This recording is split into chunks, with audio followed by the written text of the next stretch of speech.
Sir, रक्षा मंत्री राजनाथ जी का क्या बयान था, इसकी आपने प्रशंसा की, क्या कहना चाहते हैं? नहीं, हमारे यहाँ हम जिस जिले के रहने वाले हैं पीलीभीत है, और पीलीभीत के एक बहुत बड़े बुजुर्ग हैं जिन्हें मजहर आला हजरत कहते हैं, जिन्हें शेर बैसे अहले सुन्नत कहते हैं, और हमारे बड़े काबरीन में से एक शख्सियत है। तो उन्होंने उनके बारे में जो बोला है श्री राजनाथ सिंह ने, जो देश के रक्षा मंत्री हैं, तो हमें अच्छा लगा उनको सुन करके। हालांकि मैंने अपने बयान में भी कहा, वैसे भी मैं कह रहा हूं कि राजनाथ सिंह एक अच्छी छवि के शख्स हैं। वो कोई हिंदू मुसलमानों में नफरतें फैलाने वाली, जब वो यहाँ के मुख्यमंत्री थे उनके तब भी हालात बहुत अच्छे थे। वो कभी भी ये नहीं चाहते कि देश का लोकतांत्रिक ढांचा कमजोर हो। उन्होंने देश के लोकतंत्र के लिए, देश की आबो हवा अच्छी बनाने के लिए एक बेहतरीन बातें कही हमारे शेर वैसे सुन्नत की बारगाह में। तो हमें वो अच्छा लगा, इसलिए हमने उनका शुक्रिया अदा किया, उनकी तारीफ की, और बहुत अच्छा लगा। मैं फिर आपके चैनल के माध्यम से भी कह रहा हूं, राजनाथ सिंह जी ने जो काजी शहर पीलीभीत मौलाना जरताब रजा खान और उनके बिरादर सगीर मुफ्ती बुरहान रजा खान और उनके दादा के और उनके वालिद के बारे में जो अलकाबात और जो उनकी तारीफें की हैं, मैं दिल की अमी गहराइयों से उनका शुक्रिया अदा। क्या कहा कुछ? उन्होंने बताया कि मौलाना हशमत अली खान एक बहुत बड़ी शख्सियत का नाम है, जो उत्तर प्रदेश के पीलीभीत के रहने वाले हैं, और उन्होंने पीलीभीत और लखनऊ की सरजमीन पर रह करके जो देश की आबो हवा अच्छी करने के लिए, जब 1947 में बंटवारे का वक्त था, देश बट रहा था, आपसी नफरतें उरूज पर थी, तब भी मौलाना हशमत अली खान जो थे वो देश के साथ में खड़े थे, भारत के साथ में खड़े थे। वो नहीं चाहते थे कि देश का बंटवारा हो, इसलिए उन्होंने इस तरह से बहुत सारी बातें कह करके मौलाना हशमत अली खान अलैहिर्रहमा की तारीफ की। हमें बहुत अच्छा लगा। भाईचारे का पैगाम। नमस्कार।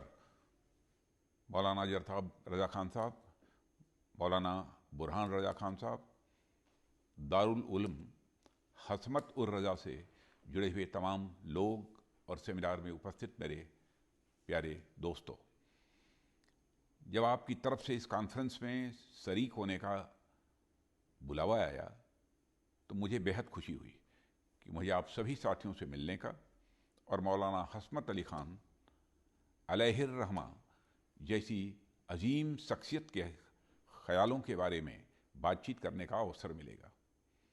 हालांकि कुछ ऑफिशियल व्यस्तता की वजह से मैं आप लोगों के सामने भले ही मौजूद नहीं हूँ, लेकिन वीडियो मैसेज के ज़रिए आप लोगों से ज़रूर मुखातिब हो रहा हूँ।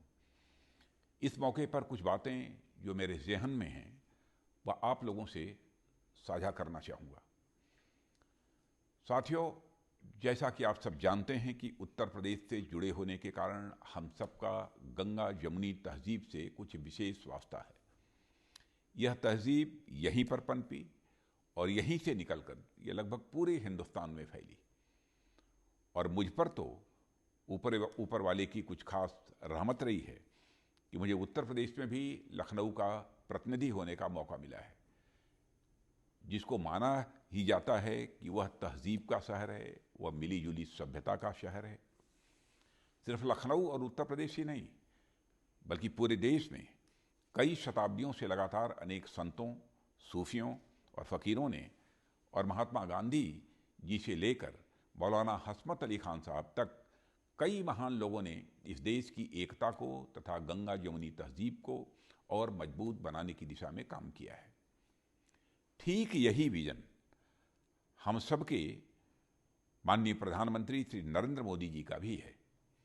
उनका और हमारी पूरी सरकार का यही मानना है कि जब तक हम एक साथ मिलकर एक दूसरे का हाथ पकड़कर आगे नहीं बढ़ेंगे, तब तक पूरी तरह से हिंदुस्तान का विकास संभव नहीं है। इसलिए हम सबका साथ, सबका विकास, सबका विश्वास और सबका प्रयास के रास्ते पर चल के इस देश की एकता को और मजबूत बनाने के लिए पूरी तरह से प्रतिबद्ध हैं। और साथियों, एक तरह से आप देखें तो यही हमारे हिंदुस्तान की खासियत भी रही है। कई हजार वर्षों से लगातार दुनिया के अनेक धर्म और मजहब यहाँ आए और आकर पानी में चीनी की तरह कुछ ऐसे घुल गए जिसने इस देश की आबो हवा को और मीठा बना दिया। दीपावली हो, ईद हो, क्रिसमस हो या फिर कोई भी त्यौहार हो, हम सब देशवासी आपस में मिलकर मनाते हैं, जो हमारी गंगा जमुनी तहजीब की ही एक मिसाल है। गंगा जमुनी तहजीब का अर्थ ही यही है कि दो अलग अलग तहजीबी रवायतें जो हमारे मुल्क की दो सबसे बड़ी परंपराएं रही हैं, वह कुछ इस प्रकार से आपस में मिल गई हैं कि उनकी अपनी अपनी अलग पहचान भी है और उनके साथ में मिलकर एक तीसरी पहचान भी उभर कर सामने आती है। यही तहजीब हमारी कौमी तहजीब है। मौलाना हसरत अली खान साहब इसी तहजीब को आगे बढ़ाने वाले झंडा बरदारों में से एक थे। आज वह भले ही हमारे बीच में नहीं हैं, लेकिन उनका मिशन, उनका काम हमारे सामने है। मौलाना हसरत अली खान साहब के जीवन में इतनी तकलीफें आई, उन्हें कितने बड़े बड़े ओहदों का लालच दिया गया, लेकिन हिंदुस्तान की एकता और अखंडता को बरकरार रखने के लिए उनके संकल्प के सामने ये सभी प्रलोभन धरे के धरे रह गए। उन्होंने जिस आदर्श का उदाहरण दिया, वह लंबे समय हमारी पीढ़ियों का मार्गदर्शन करता रहेगा। इसलिए उनसे प्रेरणा लेने वाले हर एक व्यक्ति को, चाहे वह हिंदू हो, मुसलमान हो या फिर किसी भी धर्म का हो, उसका यह कर्तव्य बनता है कि वह उनके विचारों को जिंदा रखे और इस देश की एकता को और आगे बढ़ाने में अपना योगदान दे। हिंदी हैं हम, वतन हैं हिंदुस्तान हमारा की पंक्ति को उन्होंने आजीवन चरितार्थ किया।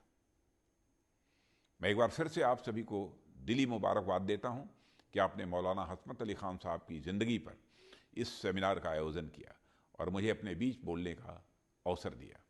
अंत में मैं इस विश्वास के साथ कि आप सब इसी तरह से समाज में नेक विचारों को फैलाने का कार्य करते रहेंगे और लगातार देश सेवा करते रहेंगे, अपनी बात को यहीं समाप्त करता हूँ। बहुत बहुत धन्यवाद।